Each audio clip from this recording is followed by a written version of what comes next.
بڑا اہم ترین ہمارے معاشرے کا پہلو ہے اور وہ ہے کہ رشتہ تلاش کرتے ہوئے کیا باتوں کو مد نظر رکھا جائے، اور جو بھی باتوں کو مد نظر رکھ رہے ہیں اس کے خلاف نہیں ہم، اور وہ اگر ہم کہہ بھی دیں گے تو ہم مد نظر رکھنا چھوڑیں گے تو نہیں، وہی باتوں کو آپ دیکھیں گے جو جنرل ہوتی ہیں۔ تو کسی بندے سے پوچھا، یہی سوال گیا کہ جناب رشتہ دیکھتے ہوئے کون سی باتوں کو مد نظر رکھیں؟ وہ کہتا ہے don't look at the nitty gritty, بہت چھوٹی چھوٹی باتوں کو بہت گہرائی سے نہ دیکھیں، کیونکہ آفٹر میرج پیپل چینج، دیر ٹیمپر چینج، دیر ایٹیٹیوڈ چینج، لوگوں کا شادی کے بعد رویہ اور شخصیت بدل جاتی ہے، تو چھوٹی چھوٹی باتیں بھی بدل جاتی ہیں۔ چیزیں دو ہی دیکھیں کا کیا کا نمبر ایک، اس کا اللہ سے تعلق کتنا مضبوط ہے، نمبر دو بندوں کے ساتھ اس کا رویہ کیسا ہے۔ یہ دونوں چیزیں نہیں بدلتی، یا بدل بھی جائیں تو اٹ ٹیکس ٹائم۔ تو اگر آپ یہ دیکھیں کہ اللہ کے ساتھ تعلق اس کا مضبوط ہے تو سمجھ لیں اس میں تین چیزیں ہیں، صبر، شکر اور توکل، اور یہ گوند ہے جو کہ رشتے میں دراڑیں پڑ جائیں تو جوڑ دیتی ہے، اور اختلاف جب ہو جائے تو وہ شدت نہیں پکڑتا، کیونکہ اس کو اللہ کا خوف ہے، اور اللہ کا خوف ہوگا تو پھر وہ ظاہری بات ہے اگر لڑائی بھی ہوگی تب بھی وہ ظلم نہیں کرے گا، کیونکہ اس کو اللہ کا خوف ہے، اور ویسے محبت کرنے کا تو حکم ہے تو وہ محبت بھی کرتا رہے گا۔ کیونکہ ریممبر ون تھنگ، یہ جو رشتہ داری ہے نا، خاص طور پہ شادی، اس میں سب سے بہترین انسٹرکشن اور سب سے بہترین گائیڈنس وہ اسلام دیتا ہے، ہدایات اور رہنمائی اسلام دیتا ہے، اور ریوارڈز کا بھی وعدہ کرتا ہے، انعامات کا بھی وعدہ کرتا ہے۔ نبی پاک نے فرمایا تم میں سے بہترین وہ ہے جو اپنے گھر والوں کے لیے بہترین ہے، اور میں تم سب میں اپنے گھر والوں کے لیے سب سے اچھا ہوں۔ تم میں بہترین وہ ہے جو اپنی عورتوں اور بچیوں کے ساتھ اچھا ہے۔ نبی پاک نے مردوں کو فرمایا میرے پاس 70 عورتوں نے آ کے اپنے مردوں کی شکایت لگائی ہے، 70 میرے پاس آ کے 70 عورتوں نے اپنے مردوں کی شکایت لگائی ہے، اور یہ اچھی بات نہیں ہے، وہ لوگ اچھے نہیں ہیں۔ تو یہ ایک پوری سائنس ہے، marital science, and Islam deals with very cautiously you can say, with very depth, with rewards, with punishments۔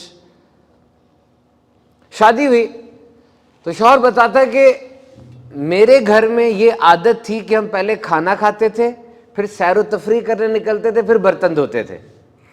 تو میری بیوی کے گھر میں یہ عادت تھی کہ وہ پہلے کھانا کھاتے تھے، پھر برتن دھوتے تھے، پھر سیر کرنے نکلتے تھے۔ اب شادی جب ہو گئی تو یہ مسئلہ بننا شروع ہو گیا، تھوڑی دیر رہا، پھر اس کے بعد کمیونیکیشن گیپ آ گیا، اور پھر تھوڑی لڑائی شڑائی شروع ہو گئی، اور پھر معاملہ خراب ہونے لگ گیا۔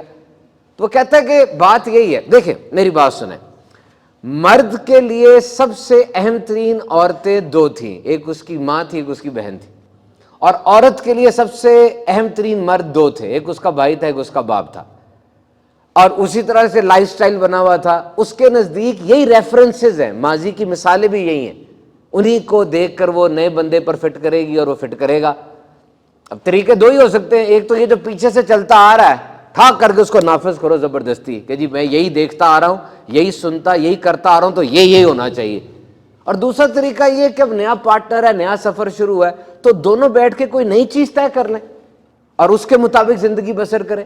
لیکن جب جوائنٹ فیملی ہوتی ہے، مجھے پتہ یہ بہت مشکل ہوتا ہے، اور وہاں پر پھر عورت کو زیادہ قربانی دینی پڑتی ہے، اور جو عورت قربانی دیتی ہے وہ گھر بھی بچاتی ہے۔ لیکن مرد الفا ہے، اور مرد کو رشتوں کی اونچ نیچ کا خیال رکھتے ہوئے اپنی زندگی بسر کرنی چاہیے، کسی پر زیادہ پریشر نہیں ڈالنا چاہیے،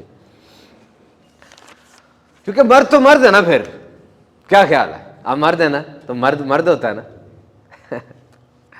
مرد مرد ہوتا ہے، مرد بنو، مرد بن کر جیو۔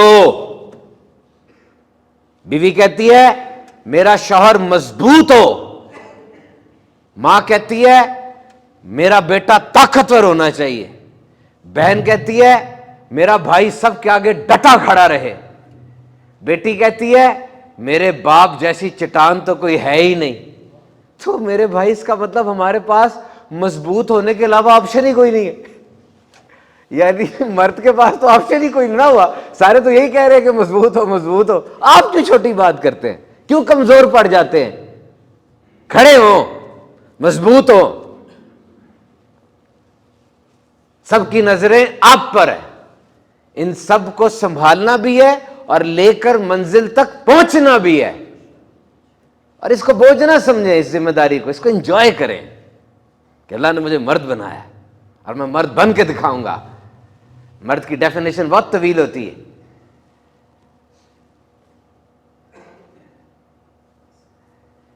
ہمارا آج کا موضوع ہے چوائسز کا. It's very interesting. یاد رکھیں, جو دروازہ آپ کھٹکھٹا رہے ہیں اور کھولنا چاہ رہے ہیں نا, وہ ایسے نہیں کھلے گا, اس کے لیے خاص چابی چاہیے.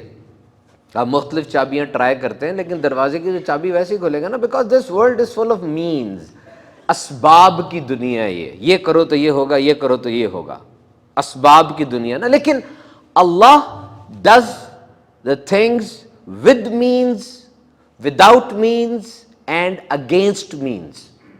اللہ رب العزت وہ قادر مطلق ہے, وہ اسباب کے ساتھ کچھ کرے یا اسباب کے علاوہ کرے یا اسباب کے خلاف کرے, کیونکہ وہ رب ہے القدیر. He can do it. دیکھیں نا, بچے کی پیدائش کے لیے ماں باپ دونوں ضروری ہیں, لیکن وہ چاہے تو ماں باپ کے بغیر حضرت آدم علیہ السلام کو پیدا فرما دے. بچے کی پیدائش کے لیے باپ کا ہونا مسٹ ہے, لیکن وہ چاہے تو حضرت عیسیٰ علیہ السلام کو باپ کے بغیر پیدا فرما دے. اسباب ہیں لیکن وہ خلاف ہو رہا ہے کام, لیکن اس کی قدرت ہے. اچھا, یہ یاد رکھیں کہ اسباب کے ساتھ ہی کام ہوتا ہے زیادہ تر, کیونکہ نظام ایسا بنا ہوا ہے. اب آپ جائیں چائنا میں, وہ اتنا بڑا پل بنایا انہوں نے اوشن کے اندر, and they have built a very big bridge. Now if you want to build a construct a bridge inside the water body, what you need excavators, you need big equipment, you need qualified personnel and engineers. جس طرح راوی میں پل نہیں بنا ابھی, آرام سے بن جاتا ہے, لیکن رب چاہے تو آئیں اور آ کے لاٹھی ایسے ماریں پورا دریا پھٹ جائے. تو اسباب یہ ہمارے لیے, اللہ تعالیٰ جو ہے وہ اسباب کے ساتھ, اسباب کے خلاف یا اسباب کے بغیر بھی کام کرتا ہے. لیکن ہمارے لیے کیا ہے؟ We have codes. Try to grasp this point. غور سے سنو, ہمیں کوڈز دیے گئے ہیں, پاسورڈ دیے گئے ہیں, سیکرٹ کمانڈز دی گئی ہیں. جس طرح آپ کا موبائل بغیر کوڈ کے نہیں کھلتا, یہ دنیا میں سارے راز بغیر کوڈ کے نہیں کھلیں گے. تم بیٹھے ہوئے ہو لگژری صوفے میں گھس کر اور چاہ رہے ہو کہ کامیابی تمہارے قدموں میں آ کے لوٹے, نہیں. There are codes. Every success is protected by cheat code. تم چاہتے ہو دنیا سے بے شرمی و بے حیائی ختم ہو جائے, یہ چاہتے ہو, کوڈ کیا ہے؟ نماز. تم چاہتے ہو زندگی ڈسپلنڈ ہو جائے, نظم و ضبط آ جائے, میں اصولوں کا تابع ہو جاؤں. یہ جو ہر وقت منہ چلتا رہتا ہے تھوڑا سا رک جائے اور زندگی میں ایک ربط آ جائے. کوڈ کیا ہے؟ روزہ. There are codes. دیکھا, کوڈ لگاؤ کوڈ نہیں ملتا, لگانا صحیح ہے کوڈ. ایک ہنسا بھی ادھر ادھر ہو گیا, لگے رہو گے, چلے گا نہیں. دنیا پہ ہماری حکومت ہو جائے, کوڈ کیا ہے؟ قرآن کی تعلیمات پر عمل, دل و جان سے کاپی پیسٹ مدینے والے کا دین.